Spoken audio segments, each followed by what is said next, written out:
नमस्कार दर्शक मित्रों, एस्ट्रो साइंस चैनल में मैं आचार्य दुर्गा प्रसाद शास्त्री आप सभी का स्वागत करता हूं। इस चैनल में मैं विविध प्रकार के वीडियो बनाता हूं, चाहे वो वास्तु संबंधी हो, चाहे ज्योतिष की समस्या संबंधी हो, चाहे आपके किसी विशेष प्रश्न के लिए हो। इस तरह से हर प्रकार के वीडियो बनाए जाते हैं। हर रोज़ के राशिफल में एक टिप्स तो दी ही जाती है जिसका उपयोग आप कर सकते हैं। मित्रों, एक बात आपको बता दी जाए कि अगर आप चैनल में पहली बार जुड़ रहे हैं तो आप इसे सब्सक्राइब करिए और आइकॉन बेल आइकॉन जो बटन है उसे भी आप दबाइए।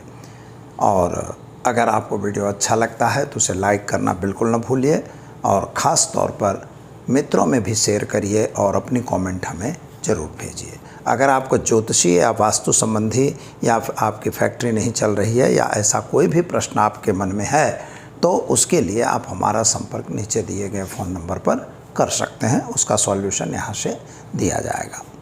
तो चलिए हम समय को बिगाड़े बिना बढ़ते हैं राशिफल पर।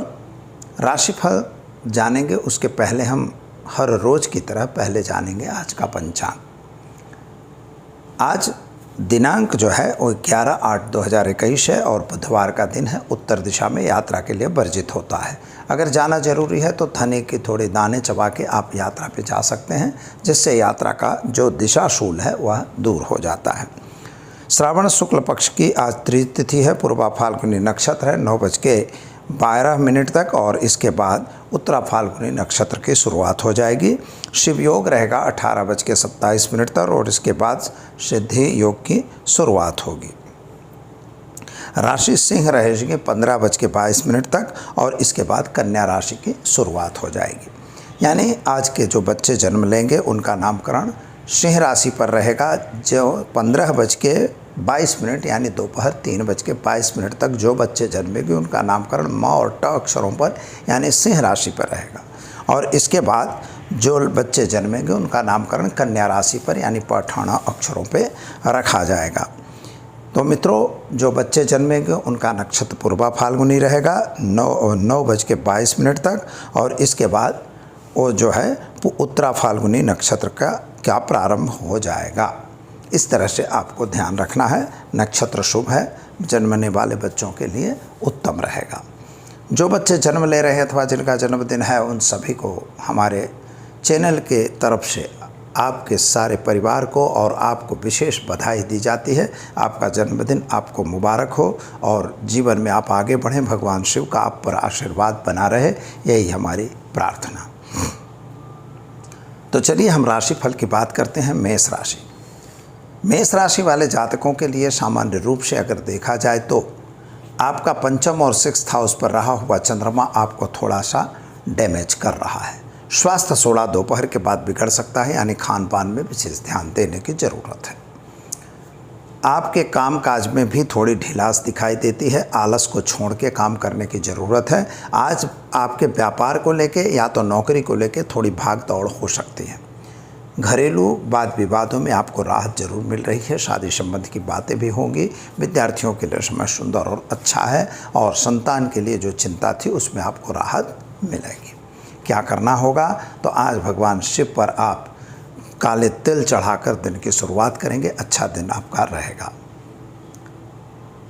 वृषभ राशि की बात करते हैं तो आपके लिए सामान्य रूप से समय तो सुंदर और अच्छा दिखाई दे रहा है। कुछ जल्दबाजी में लिया गया निर्णय आपको नुकसान दे सकता है, यानी किसी भी बात पे जल्दबाजी करने की ज़रूरत नहीं है। और व्यापारियों के लिए भी समय तो सुंदर ही दिखाई दे रहा है, लेकिन किसी पे अंधा विश्वास करने की आवश्यकता नहीं है। यानी अंधा विश्वास अगर करेंगे तो नुकसान जरूर होगा। मित्रों, एक बात याद रखिए कि कभी कभी लोगों के मन में कुछ नई चीज़ें आती हैं और कुछ मन में नए विचार आया करते हैं। विचारों की दौड़ में आपको दौड़ने की ज़रूरत नहीं दिखाई देती। किसी की सलाह लेकर अगर आप काम करेंगे तो आपको सफलता मिलेगी, अन्यथा नुकसान का सामना करना पड़ेगा। विद्यार्थियों के लिए समय सुंदर है और घरेलू वाद विवाद में राहत दिखाई देती है। क्या करना होगा तो आज आपको ओम हौम जुम सह मंत्र का प्रयोग करके और शिव जी का पूजन करके दिन की शुरुआत करें। आपका अच्छा दिन जाएगा। मिथुन राशि वाले जातकों की बात करें तो आपके लिए सामान्य रूप से समय तो सुंदर दिखाई दे रहा है, लेकिन पति पत्नी के बीच थोड़ा मतमतांतर बनता हुआ दिखाई दे रहा है। आपसी तालमेल थोड़ा कमज़ोर दिख रहा है। स्वास्थ्य संबंधी थोड़ी सी चिंताएं भी दिखाई दे रही हैं, अतः स्वास्थ्य पे विशेष ध्यान देने की ज़रूरत है। संतान को लेकर थोड़ा सा परेशान आप जरूर दिखाई दे रहे हैं, लेकिन उसमें भी राहत मिल जाएगी। दोपहर के बाद का समय आपका ठीक दिखाई दे रहा है, लेकिन अभी थोड़ी चिंता और टेंशन बना हुआ हो ऐसा लगता है। जल्दबाजी से लिया गया निर्णय आपको नुकसान देगा। शेयर बाजार या अन्य बाज़ारों में है तो उससे ज़रा दूर रहिए। क्या करेंगे आप? तो आज आपको भगवान शिव पर अभिषेक करके और बिल्व पत्र चढ़ाकर दिन की शुरुआत करेंगे। अच्छा दिन आपका रहेगा। कर्क राशि वाले जातकों की बात करें तो आपके लिए सामान्य समय तो बढ़िया है और सुंदर दिखाई दे रहा है। जल्दबाजी आपको भी नहीं करनी है मित्रों। खास तौर पर पैसों की आवक जो है वो जो बंद हो गई थी वह आवक खुलती हुई नज़र आ रही है। घरेलू वाद विवादों में तो राहत हो रही है। भाई भाई के बीच थोड़ा तकरार जरूर बन रही है। किसी की बात को कान कच्चा रख के चलने की ज़रूरत नहीं है। बिल्कुल उसको सुनिए, लेकिन अपनी आँखों से देखे के बाद ही किसी पर विश्वास करिए, अन्यथा आपके कुछ दरारें कुछ मित्रों के बीच में फाट फूट होने की संभावना बन रही है। ख़ास तौर पर आज किसी आक्षेप से आपको बचना होगा। अगर नौकरी कर रहे हैं तो वहाँ भी सावधान रहिएगा, घर में है तो भी सावधान रहिएगा, और अगर व्यापारी है तब भी सावधान रहना है, क्योंकि इसकी वजह यह होगी कि आपको कोई न कोई नुकसान का सामना करना पड़ेगा। संतान को लेकर जो चिंता थी उसमें आपको राहत जरूर मिल रही है और आप आगे बढ़ सकते हैं। तो क्या करेंगे? तो आज ओम त्र्यंबकम यजामहे सुगंधिम पुष्टिवर्धनम उर्वारुकमिव मृत्युर्मुक्षयमामृतात् मंत्र का जप करके 108 बार जप करिए और अपने दिन की शुरुआत करिए। आपका दिन बेहतर रहेगा। सिंह राशि वाले जातकों की बात करें तो आपके लिए सामान्य रूप से समय सुंदर और अच्छा है। कामकाज भी ठीक दिखाई दे रहा है। जल्दबाजी का लिया गया निर्णय आपके लिए भी नुकसानदेह हो सकता है। विद्यार्थियों के लिए समय सुंदर है। विदेश गमन वगैरह के कार्यों में आपको सफलता मिलेगी। खास तौर पर पति पत्नी के बीच का अंतर घटेगा, यानी जो भी वाद विवाद था उसमें राहत मिलेगी। कोर्ट कचहरी में आपका विजय होता हुआ दिखता है। क्या करना होगा? तो आज आपको भगवान शिव पर जल चढ़ाना है। ओम नमः शिवाय मंत्र का जप करके दिन की शुरुआत करेंगे। अच्छा दिन जाएगा। कन्या राशि वाले जातकों की बात करें तो आपके लिए सामान्य समय तो ठीक ठीक दिखाई दे रहा है। कामकाज में थोड़ी सी वृद्धि हो रही है। कुछ नया काम आप करने का प्रयत्न कर रहे हैं, लेकिन अभी वह समय मजबूत नहीं है, अतः सावधान रहिए। नौकरी वगैरह चेंज करने का जो मन में प्लान बन रहा है वह भी अभी समय ठीक नहीं है। जब तक आपको सुचारू रूप की कोई जॉब नहीं मिल जाती तब तक आपको नई जॉब के लिए अपनी जो पुरानी जॉब चल रही है उसको छोड़ने की ज़रूरत नहीं है। विद्यार्थियों को विदेश जाने का चांस मिल सकता है, ख़ास तौर पर उन लोगों के लिए जो अपने वीज़ा वगैरह के अप्लाई किया है, वहाँ पर आपको सफलता जरूर मिल जाएगी। शादी संबंध की बातें भी बढ़ेंगी और ख़ास तौर पर संतान प्राप्ति का भी योग दिखाई देता है। क्या करना होगा? तो कोई भी कार्य को जल्दबाजी से करने की आवश्यकता नहीं है। केवल आप एक ध्यान रखें, भगवान शिव पर आज जो है अब पंचामृत से अभिषेक कराकर दिन की शुरुआत करेंगे। आपका दिन बेहतर रहेगा। तुला राशि वाले जातकों की बात करें तो आपके लिए सामान्य रूप से समय अच्छा है, लेकिन जल्दबाजी में आपको कोई भी निर्णय नहीं लेना है। आज यात्रा प्रवास पर जाना बन सकता है। वाहन वगैरह खरीदने का भी योग बन रहा है और ख़ास तौर पर कुछ योजनाएं आपकी पुरानी जो चल रही थी उन योजनाओं में आपको सफलता मिलती हुई दिखाई दे रही है। नए व्यक्तियों की मुलाकात आपके लिए फ़ायदेमंद हो सकती है और ख़ास तौर पर व्यापारियों के लिए नहीं, पर नौकरी करने वालों के लिए कोई नई दिशा आपको दिखाई देती है। आपका व्यापार भी डेवलपमेंट में जा सकता है। क्या करना होगा? तो आज आपको ओम हौम जुम शह मंत्र का प्रयोग करिए। शिव जी पर दूध से अभिषेक करके दिन की शुरुआत करिए। अच्छा दिन जाएगा। वृश्चिक राशि वाले जातकों की बात करें तो आपके लिए सामान्य समय तो बढ़िया ही दिख रहा है। कामकाज भी ठीक ठीक दिखाई दे रहा है, लेकिन एक बात का ध्यान यह रखना है कि आपके जो मन में आ रहा है कुछ ऐसा है कि स्वार्थ वृत्ति को त्याग करके आपको काम करना पड़ेगा। चाहे वह परिवार की बात हो, चाहे अपने गांव की बात हो, चाहे घर की बात हो, लेकिन उसके लिए आपको अपनी स्वार्थ वृत्ति पे थोड़ा कंट्रोल करने की ज़रूरत है। वाणी पे भी कंट्रोल करने की आवश्यकता है और मान सम्मान आपको मिलेगा। ख़ास तौर पर जिन लोगों के द्वारा आपका अहित हो रहा था वहाँ अभी आपके जो दुश्मन वर्ग हैं वह थोड़े शांत होते हुए दिखाई देते हैं। क्या करना होगा? तो गाय को गुड़ खिलाइए, शिव जी की आराधना करके दिन की शुरुआत करिए। आपका दिन बेहतर रहेगा। धनु राशि वाले जातकों की बात करें तो आपके लिए सामान्य समय तो बढ़िया है, कामकाज भी ठीक दिखाई दे रहा है। जो व्यापारी थे जिनके लिए थोड़ी नुकसान हुई थी उनका समय दोपहर के बाद ठीक होता हुआ दिखता है। आर्थिक तौर से समय थोड़ा कमज़ोर जरूर है मित्रों, लेकिन सहन करने की आवश्यकता है। थोड़ा खर्च पे कंट्रोल करना पड़ेगा, कुछ आयोजनबद्ध काम करने की आज ज़रूरत है। संतान को लेकर थोड़ी परेशानी आपके मन में है, वह परेशानी भी दूर हो जाएगी। विदेश गमन वगैरह का कार्य आपका पूरा होगा। विद्यार्थियों के लिए समय सुंदर और अच्छा है। शादी संबंध की बातों में भी सफलता मिलेगी। क्या करना होगा, तो आज आप ओम नमो नारायणाय मंत्र का जप करिए और शिव मंदिर में चने की दाल का दान देकर दिन की शुरुआत करें। आपका दिन सुंदर रहेगा। मकर राशि की बात करते हैं तो आपके लिए सामान्य रूप से समय बढ़िया नहीं दिख रहा है, क्योंकि आर्थिक तौर से यह समय अच्छा नहीं है।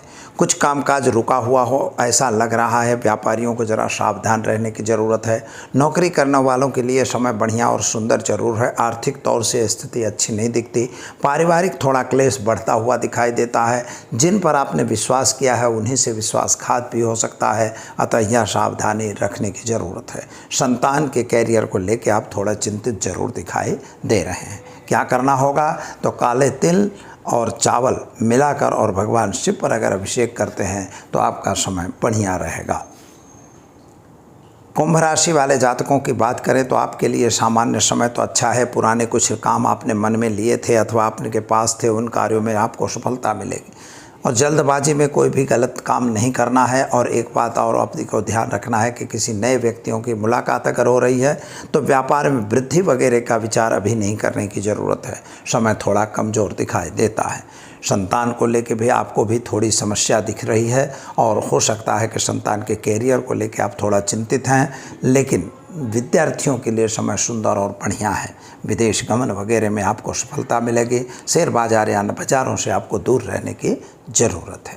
क्या करेंगे आप, तो आज गाय को घास खिलाइए और एक गरीब को भोजन कराकर दिन की शुरुआत करिए। आपका दिन बेहतर और सुंदर रहेगा। मीन राशि वाले जातकों की बात करें तो आपके लिए सामान्य रूप से समय तो ठीक है, लेकिन आर्थिक तौर आपका भी थोड़ा सही नहीं दिख रहा है। आर्थिक कार्यों में आपको निष्फलता मिलती हुई दिखेगी। कामकाज में भी थोड़ी तकलीफ दिखाई दे रही है। जल्दबाजी से कोई भी निर्णय आप अगर ले रहे हैं, हर एक निर्णयों में आपको नुकसान दिखाई देगा। अतः आपको कोई भी निर्णय लेने से पहले सोचना होगा। नए ग्राहकों की प्राप्ति भी हो सकती है और हो सकता है कि कुछ नए कार्य भी आप कर सकते हैं। और एक बात का ध्यान यह रखना है, संतान को लेकर जो चिंता है उसमें आपको टेंशन अभी करने की आवश्यकता नहीं है। चिंता तो स्वाभाविक चीज़ है और रहेगी ही। विद्यार्थियों के लिए समय सुंदर और अच्छा है। क्या करेंगे, तो आज पीपल के वृक्ष पर जल चढ़ाइए, भगवान शिव का अभिषेक करके दिन की शुरुआत करिए। आपका दिन बेहतर रहेगा। तो दर्शक मित्रों, ये तो रहा 12 राशियों का राशिफल। अब हम जानते हैं कि वास्तव में अगर शादी नहीं हो रही है तो चल रहा है यह सावन का महीना, किस तरह से आप करेंगे भगवान शिव का पूजन। यह समस्याएं बहुत विकराल हैं। शादियां नहीं होती, जिसका अलग अलग कारण बनता है। कभी कन्याओं की संख्या कम है, कभी लड़कों की संख्या ज़्यादा है, यह एक कारण दिया जाता है। कभी उनके कैरियर को लेकर चिंता होती है, क्योंकि लड़के कम पढ़े हुए हैं और लड़कियां ज़्यादा पढ़ी हैं, ऐसी भी समस्याएं आती हैं। कभी कभी क्या होता है कि हमारी जो कास्ट हैं, जो हमारे पूर्वज हैं, मतलब हमारे जो बड़ी बुज़ुर्ग लोग हैं, वो लड़का कन्याओं को कम पढ़ाए या कुछ भी, ऐसे बहुत सारे कारण बनते हैं। यद्यप हम देख रहे हैं कि कन्याएं अभी तो बहुत आगे हैं, लेकिन आपको सुयोग्य कन्या मिलनी चाहिए या सुयोग्य पति मिलना चाहिए, क्योंकि घर में आने के बाद उनके साथ जो दुर्व्यवहार पेपरों में आप पढ़ रहे हो वो न होना चाहिए। ऐसी जगह उनकी शादी होनी चाहिए कि जहाँ पर बच्चियाँ सुखी रहें और उनका परिवार शांत रहे, बढ़िया रहे, अच्छा रहे, प्रगति वाले रहे। तो ऐसी स्थिति के लिए क्या करना, तो सर्वप्रथम आपको यह बता रहे हैं, कल है बृहस्पतिवार का दिन, तो आपको यह उपाय कल करना है, आज का नहीं है उपाय आज का ही, लेकिन कल के लिए दे रहा हूँ। तो उसमें बिल्वपत्र 108 ले आना होगा और 108 बिल्वपत्र बाज़ार में मिल जाएगा, क्योंकि अभी तो हर शिवालयों के सामने एक बिल्वपत्र मिलता है। त्रिदलम त्रिगुणाकारम त्रिपाप जन्म संहारम एक बिल्वश्चिमार्पणम, 3 पत्ते वाला ही बिल्वपत्र होना चाहिए, उसमें पत्ते टूटे फूटे नहीं होने चाहिए, ये पहली शर्त है। इसके बाद उसके फ्रंट साइड में, यानी जिधर चिकना भाग है उस साइड में आपको हल्दी नहीं पर चंदन में थोड़ी सी केसर डाल के, और उसको, वैसे गोरोचन का विधान है पर गोरोचन महंगा पड़ेगा, आप केसर और चंदन का मिलाकर आप उसको अष्टगंध से भी लिख सकते हैं। तो उसको आपको बिल्व की ही लकड़ी की कलम बनानी है और उसी लकड़ी से ओम क्लीम नमः शिवाय बस, अथवा ओम क्लीम नमः लिखे तो भी चलेगा, लेकिन ओम क्लीम नमः शिवाय अगर लिख सकते हैं तो बहुत अच्छा है। तो ओम क्लीम नमः शिवाय तीनों पत्तों पे लिखना है, तीनों पत्तों पे ओम क्लीम नमः शिवाय, ओम क्लीम नमः शिवाय। यानी कितनी बार होगा ये आप समझ सकते हो कि 108 पत्ते हैं तो 108 का ट्रिपल टाइम होगा, तो 324 पत्तों पे आपको यह लिखना है। इसके बाद भगवान शिव को जल चढ़ाना है। जब जल चढ़ाएंगे तो उसमें चावल होना ज़रूरी है और काले तिल होने चाहिए, और उसी जल से भगवान शिव का अभिषेक करना है। अभिषेक दूध की कोई आवश्यकता नहीं है, उसी से अभिषेक करने के बाद ओम क्लीम नमः शिवाय करके यह बिल्व पत्र जो है वो सीधा, मतलब जो उसका चिकना भाग है वो नीचे की तरफ रहता है, इस तरह से आपको वह बिल्व पत्र चढ़ाना है। बस इतना आप प्रयोग कर दीजिए तो भगवान करें, अगर ज़्यादा दिन कर सकते हैं, ज़्यादा जल्दी ज़रूरी है तो आप ज़्यादा दिन चढ़ाइए, और इतने में ही आपके शरीर पर आने वाली जो भी ब्याह की अथवा विवाह की बाधाएं हैं वे बाधाएं दूर हो जाएंगी। यह प्रयोग लड़के भी कर सकते हैं और लड़कियां भी कर सकती हैं। ऐसा ज़रूरी नहीं कि लड़कियां अकेली करें, कोई भी कर सकता है जिसको शादी करने की ज़रूरत है। यह गलत काम के लिए यह प्रयोग नहीं है। अतः आपको यह जो मैंने प्रयोग बताया इसका आप प्रयोग करिए और इसका अनुभव करिए। 3 महीने के अंदर शादी होने का विधान है और भगवान करेंगे तो हो भी जाता है। शिव पुराण में भी इस प्रयोग को उल्लेखित किया गया है। समझ में आता है तभी इस प्रयोग को करिए, और नहीं आता तो कोई मतलब नहीं है, लेकिन सीधा साधा है। 108 बिल्व पत्र लेना है, ओम क्लीम नमः शिवाय लिखना है और इसके बाद उसको चढ़ाना है। बस ये सीधा सिंपल है, अभिषेक करना सामान्य चीज़ है। तो मित्रों, इस प्रयोग का उपयोग करिए, और अगर हो रही है शादी में विलम्ब तो आप इसका उपाय करके और अब मतलब शादी की व्यवस्था हो सकती है। भगवान शिव का आशीर्वाद आपको प्राप्त होगा। तो दीजिए दुर्गा प्रसाद शास्त्री को इजाज़त। नमस्कार।